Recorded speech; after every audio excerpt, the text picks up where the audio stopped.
Hello, c'est Catherine des Motiflots. J'espère que tu vas bien. Et j'ai décidé de refaire des vidéos parce que déjà ça me fait envie, puis j'aime beaucoup interagir avec toi. Et je sais pas ce que tu en penses, mais vu que le printemps arrive, que on entend plein de nouvelles qui sont pas forcément gaies, je me suis dit que ça pouvait être sympa de t'apporter des petites touches un peu joyeuse dans ton quotidien et plutôt que de te dire ce que tu devrais faire ou de te parler de développement personnel, puisque tu le sais, je suis coach de vie et je suis à ta disposition si tu en as besoin, je vais aujourd'hui te parler d'une de mes passions. Tu le sais peut-être, je me suis formée à la lecture du tarot. Et je sais que c'est quelque chose qui intéresse beaucoup de monde parce que c'est très intriguant. Et aujourd'hui, le tarot, je l'utilise aussi quand tu le souhaites pour t'aider à cheminer, à extérioriser les choses. Donc mon idée aujourd'hui, c'est de t'en dire un peu plus là-dessus. Et puis, je te ferai plein de petites vidéos sur les différentes cartes de tarot, ce qu'elles peuvent susciter pour toi, histoire aussi de t'aider si tu le souhaites, à cheminer et à faire un travail sur toi. Alors aujourd'hui, pour te présenter un peu ma démarche, je vais utiliser donc un tarot que j'adore, qui est le Woman Tarot. Alors je te le montre juste pour que tu saches ce que c'est. L'objectif, c'est pas forcément de t'en faire la pub, tu as droit d'aimer ou pas les cartes, mais c'est de te montrer ce que je vais utiliser. Dans le tarot, ce qu'il faut que tu saches, c'est qu'il y a 22 arcanes majeurs.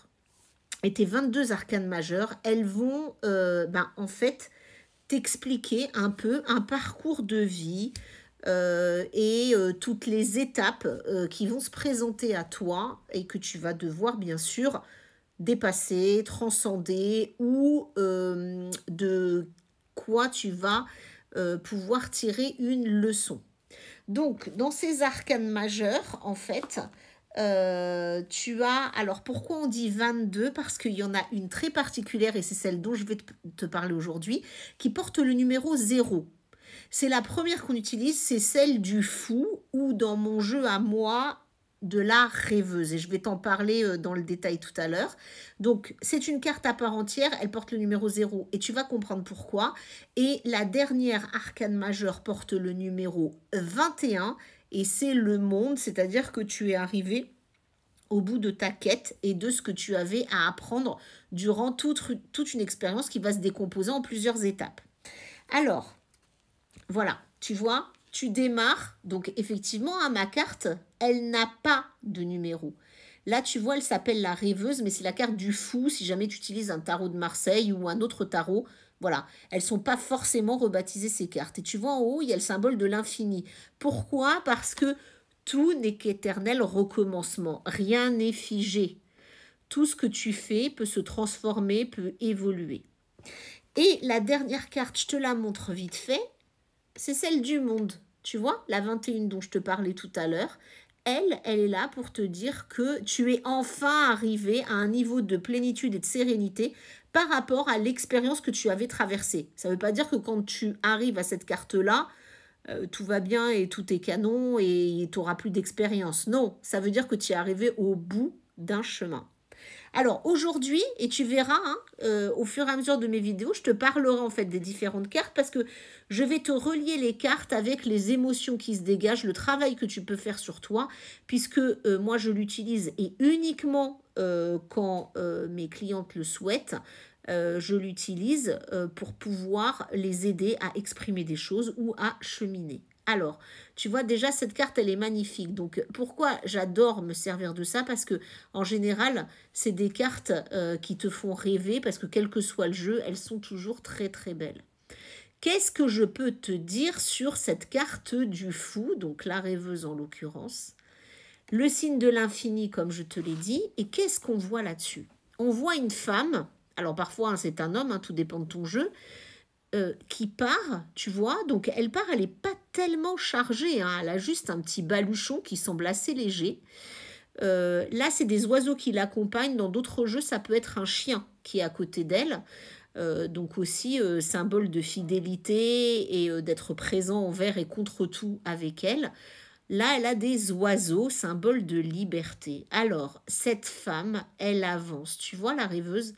Eh bien, la rêveuse ou le fou, c'est un moment dans ta vie où tu vas te lancer et tu vas pas forcément réfléchir aux conséquences. Tu ne connais pas tout. Tu connais pas le chemin. Tu as soif d'aventure.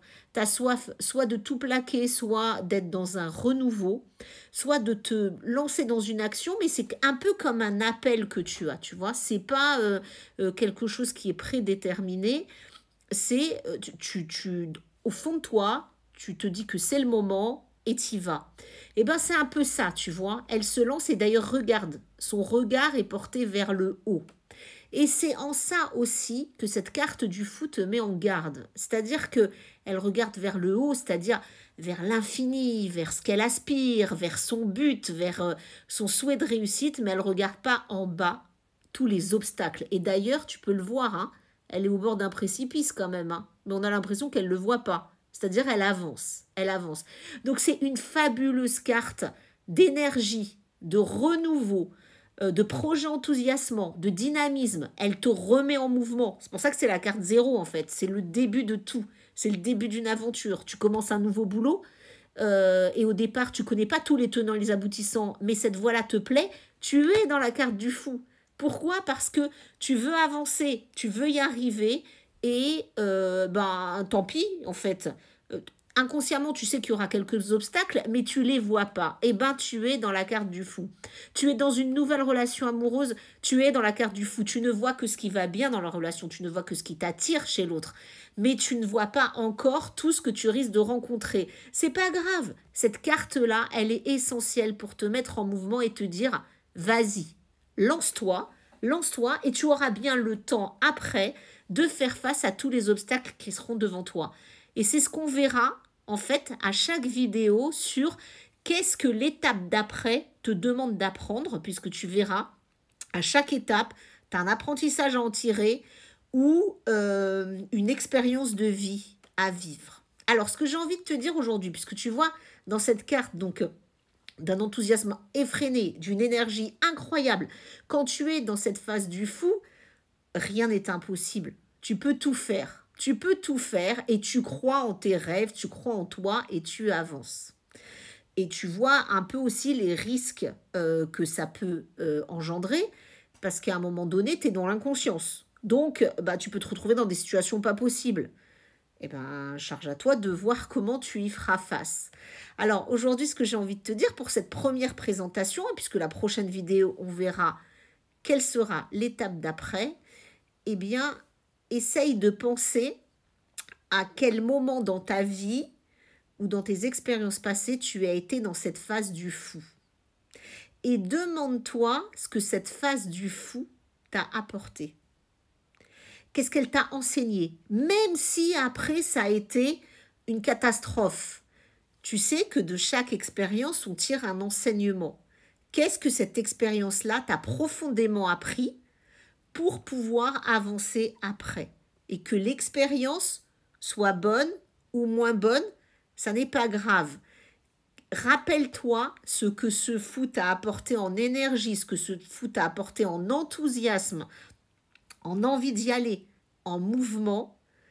Et à partir de là, remémore-toi dans ta vie quelles ont été les périodes où tu as été dans cette période du fou. Et au-delà des enseignements que tu as appris, comment tu t'es senti à ce moment-là? Comment tu t'es senti à l'intérieur de toi? Quelles étaient les émotions? Prends un cahier, écris. À ce moment-là, tu décris rapidement ton expérience. Qu'est-ce que ça t'avait procuré comme émotion, comme symptômes physiques, comme pensée? Et qu'est-ce que tu as pu en retirer comme enseignement? Et tu verras que rien que le fait de te recentrer sur toi, sur ce que tu as pu ressentir ou vivre à ce moment-là, eh bien, tu vas pouvoir générer quelque chose d'émotionnel qui est extrêmement intéressant et que tu pourras reconvoquer dans les moments où tu te sentiras moins bien. Parce que tu sais, les émotions, c'est tout un panel et l'émotion de base, c'est la joie. Et quand ça ne va pas, il s'agit de reconvoquer ta joie. Donc, aide-toi de cette carte du fou pour aller identifier à quel moment tu l'as eu, cette joie. À très bientôt sur Emotiflow pour la prochaine carte.